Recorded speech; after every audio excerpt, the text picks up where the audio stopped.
Modus operandi. En su momento, García Luna era visto como un aliado poderoso en la lucha para impedir que los cárteles mexicanos enviaran drogas a Estados Unidos, pero también se sospechaba que aceptaba sobornos. La investigación de la DEA comenzó en 2014, con testimonio de uno de sus ex colaboradores, que soltó información de los sobornos recibidos de los cárteles y comenzaron a documentar movimientos bancarios y a seguir buscando más testimonios.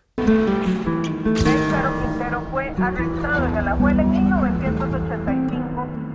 Primeramente Dios empieza a hacer muchas cosas, fíjate.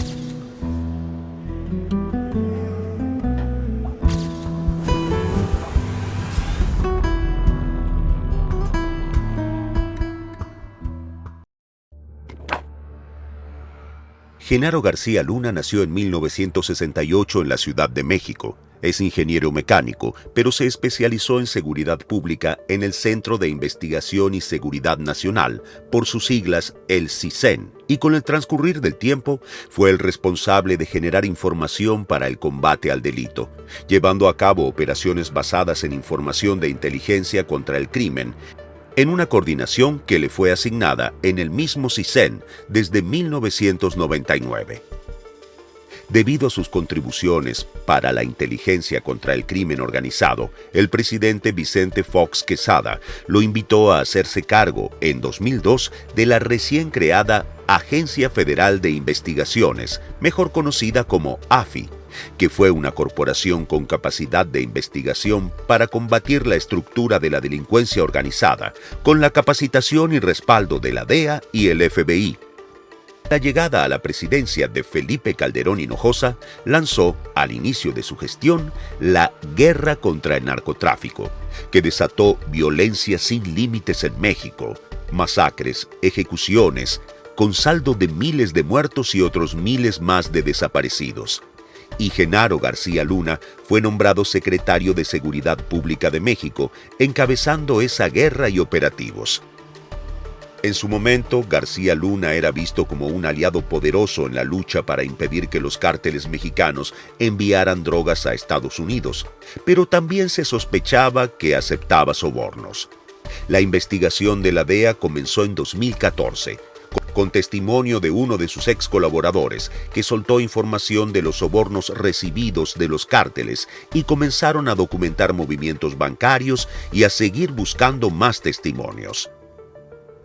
Testigos protegidos, ex sicarios y operadores financieros de la extinta Federación, que fue la unión de varios cárteles como el de Sinaloa, Juárez, Milenio y Beltrán Leiva, declararon que Genaro García Luna y su brazo derecho, Luis Cárdenas Palomino, acudieron a diversas reuniones para operar con la extinta AFI y SSP a favor del crimen organizado. Cárdenas Palomino era el enlace y se comunicaba con los cárteles para dar información de operativos del gobierno federal. Operó con la Barbie para ingresar por Acapulco toneladas de droga proveniente de Colombia y usaba la clave agua para referirse a un cargamento que había que cuidar y que llegaría a este puerto. García Luna puso a la AFI y a la PGR al servicio del narco en los operativos para eliminar a los Zetas, brazo armado con exmilitares que a la postre se convirtió en un temido cártel. Al arranque de la guerra contra el narcotráfico, declarada por el entonces presidente Felipe Calderón en el 2006, el puerto de Acapulco fue escenario de una cruenta guerra para cazar a los Zetas, y los sicarios de los Beltrán Leiva y la Barbie iban uniformados con equipo táctico, gorras e identificaciones de agentes de la AFI. En la guerra por tomar el control del puerto y en las balaceras, los sicarios decían a los turistas «somos agentes de la AFI», para que se quedaran tranquilos y poder operar a modo. El 10 de diciembre de 2019 se informó en los medios de comunicación sobre su detención en Dallas, Texas, acusado de conspiración, aceptar sobornos del cártel de Sinaloa y por declaraciones falsas. Entre 2001 y 2012, García Luna habría recibido millones de dólares en sobornos, y los registros financieros en poder de la Fiscalía demostraron que, Cuando García Luna se radicó en Estados Unidos en 2012, ya contaba con una fortuna personal de millones de dólares.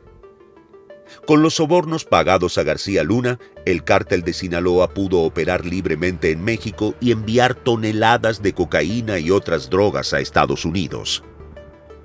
En 2018, el ex miembro del cártel, Jesús el Rey Zambada, declaró en el juicio a El Chapo en Nueva York que entregó personalmente al menos $6 millones en efectivo en una maleta a García Luna por encargo de su hermano Ismael El Mayo Zambada. Investigaciones periodísticas señalan que durante 27 años, Genaro García Luna aprovechó sus posiciones dentro del gobierno para apoyar a cárteles, utilizando todo el recurso de inteligencia e información clasificada. Su operador, Luis Cárdenas Palomino, fue detenido en México, pero el juicio no avanza y sus bienes no han sido decomisados. Se rumora que tiene amigos y cómplices en el actual gobierno y puso nerviosos a muchos por lo que pueda declarar de la red de corrupción para apoyar a los cárteles de la droga. No se sabe cómo Genaro García Luna, siendo un hombre muy capacitado en materia de combate a la inseguridad, se pudo coludir con el narcotráfico. Pero se rumora que llegó a dirigir la AFI y la Secretaría de Seguridad Pública por orden de los cárteles. Se investiga también sus vínculos con la familia michoacana, los tratos con el cártel de los Arellano Félix, el cártel Jalisco Nueva Generación, e incluso llegó a utilizar al ejército y la marina para sus intereses personales. Trasciende que el mayor coraje del vecino país del norte fue que destinaron unos $2,000 millones para el combate al narcotráfico, y no lo hizo, favoreciendo al crimen organizado. Su juicio seguirá algunos años y ya es llamado el juicio del siglo. Modus operandi. A pesar de lo largo del trayecto, lo sofocante del sol, lo incierto de la noche, que no hayan descansado ni haberse relajado durante 24 horas, los traileros se juegan la vida en cada carga. Ser trailero no es fácil. Quienes ejercen el oficio dicen que de entrada el diésel debe correr por tus venas y se tiene que ser necio para vencer el miedo. Existen múltiples problemáticas que enfrentan los conductores en la carretera, ya que al ser prácticamente su segundo hogar, se torna un ambiente sumamente hostil.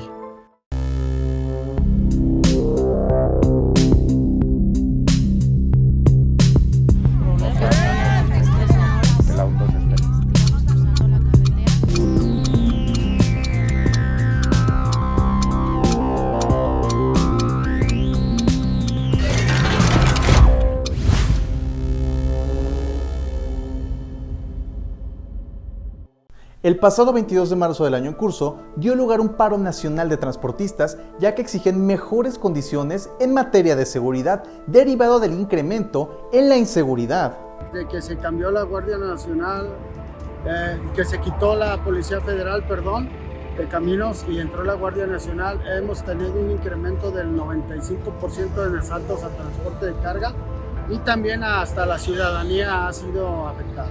Seguridad más que nada porque pues antes te robaban el camión y no había problema, ahorita ya tenemos bajas de operadores, en la cual ya ahorita hay escasez de operadores por lo mismo que ya no quieren trabajar y pues uno como transportista ya no quiere seguir arriesgando uno el patrimonio. A pesar de que la noche es su eterna acompañante, muchos choferes prefieren no detener su marcha en lugares sospechosos, esto para evitar ser asaltados. 2-3 compañeros me han comentado pues que han tenido pues esa situación, esa experiencia fea. Por lo regular es de 1 a 3 de la mañana.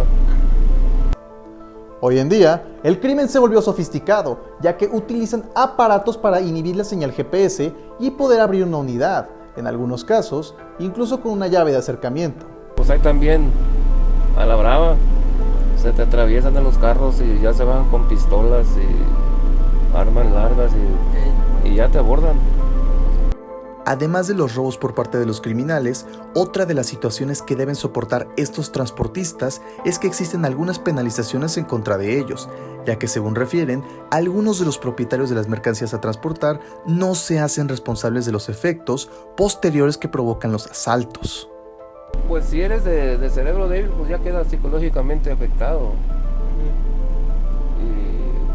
Y dejas en lo económico, pues dejas de trabajar, la mayoría de las veces. Resaltan que a diario son víctimas de negligencias durante su jornada laboral, por lo que le piden mayor seguridad y atención a las autoridades para poder conservar la seguridad en sus trabajos y poder regresar con sus familias.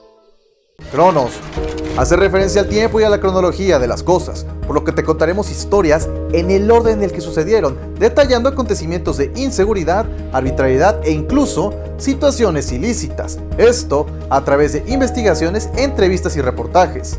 Yo soy Aldo González y en esta nueva temporada de Modus Operandi seré quien te narre esas historias.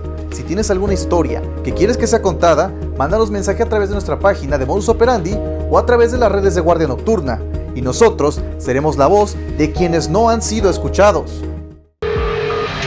Modus Operandi. La pareja de manera desesperada llevaba en brazos a un bebé de tan solo 3 meses de edad. Pedían ayuda a los médicos, pues señalaban que el pequeño no reaccionaba, después de que el niño había presentado dificultades para respirar. Los médicos de manera inmediata tomaron al bebé y lo revisaron, pero en ese momento, el menor cayó en un paro respiratorio, lo que provocó su muerte.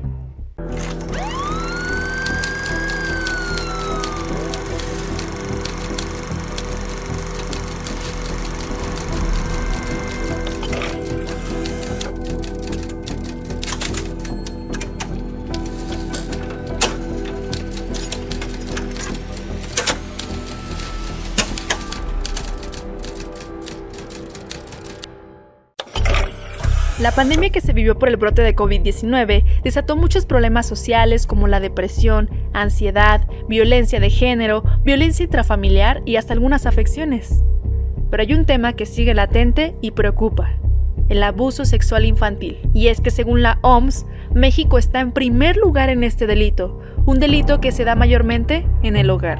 Hoy, en Indicios te desglosaremos algunos casos de esta índole que incluso han llegado a la muerte.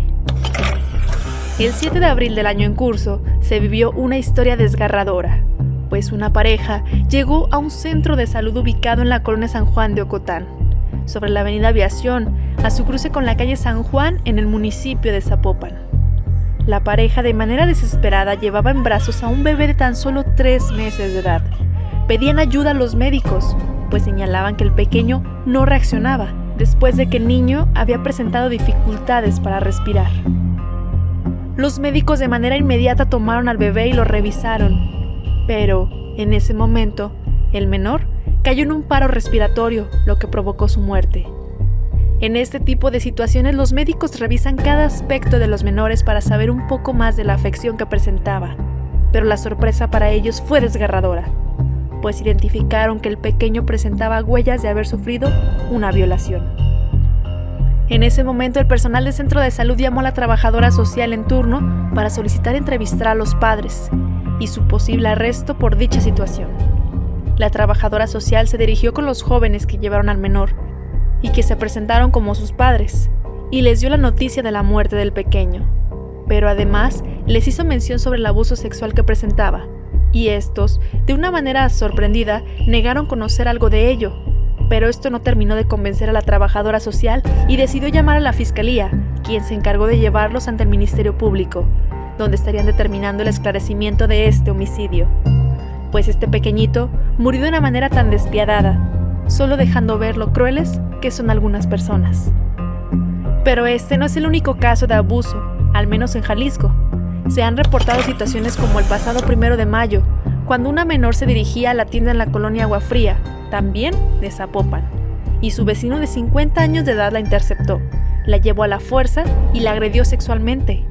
La víctima le comentó a su madre lo sucedido, por lo que llamó de inmediato a las autoridades y fueron en búsqueda del agresor, el cual fue detenido y puesto a disposición de un agente del Ministerio Público. Otro caso que se suscitó en la colonia Infonavit La Soledad, donde las autoridades informaron que un sujeto de 55 años de edad había atacado a una menor sexualmente mientras la mamá salía a trabajar. Y podríamos continuar con una larga lista en todos los municipios de Jalisco, en todos los estados de México y en muchas partes del mundo, pues estos casos ocurren de manera frecuente.